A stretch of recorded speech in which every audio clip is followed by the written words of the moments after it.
خدا ساعت 7 صبح ارتفاع 1670 متری، تالش زیبایی محض طبیعت و من بالای دریای ابر.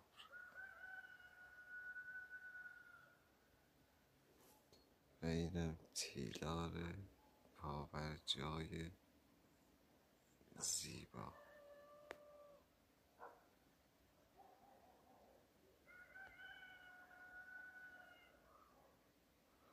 تازه میخواد برف و بارون بزنه. خیلی جالبه، خیلی قشنگه.